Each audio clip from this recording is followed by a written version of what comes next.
السلام علیکم ناظرین، ڈرامہ سیریل نیلی کوٹھی کی نئی ایپیسوڈ میں سار ہاشم اور اس کی بیٹی یونیورسٹی کے آفس میں آتے ہیں اور سار ہاشم کہتا ہے کہ مس زہرا نے ہم دونوں باپ بیٹی کو مسلسل ٹارگٹ بنا رکھا ہے، پتہ نہیں کیا چاہتی ہے ہم سے وہ۔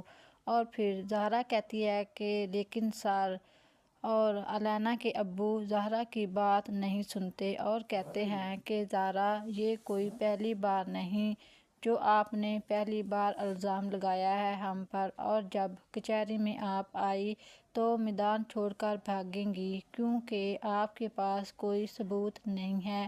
اور پھر علینا کے ابو زہرا کو کہتے ہیں کہ مس زہرا آپ نے میری بیٹی کا فیوچر تباہ کرنے کی کوشش کی ہے، اور پھر صرف اور صرف زاہد علی کے چکر میں۔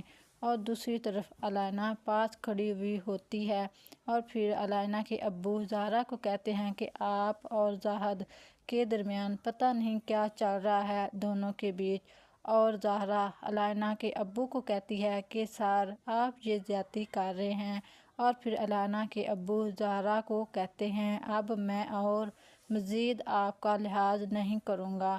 اور پھر دوسری طرف زاہد کے دوست کہتے ہیں کہ سار ہاشم بہت غصے میں اندر روم میں گئے ہیں، اور زاہد کہتا ہے کہ قصور زہرا کا نہیں ہے، اس کی اپنی بیٹی کا ہے۔ اور زاہد کا دوست کہتا ہے کہ زہرا کو فزیکل اٹیک نہیں کرنا چاہیے تھا۔ اور پھر زہرا کی دوست کہتی ہے کہ تم دونوں چپ رہو، پتہ نہیں اندر کیا ہو رہا ہے۔ اور دوسری طرف زہرا کے سار اسے کہتے ہیں یہ پکڑو مس زہرا آپ کو ایکسپیل کر دیا گیا ہے۔ اور زہرا سار دیکھ کر بہت پریشان ہوتی ہے اور کہتی ہے کہ سار مجھے صفائی کا موقع تو دیں، اور سار کہتے ہیں سوری۔ اور زہرا کہتی ہے کہ سار آپ ایسا مت کریں، میرا لاسٹ سیمسٹر ہے۔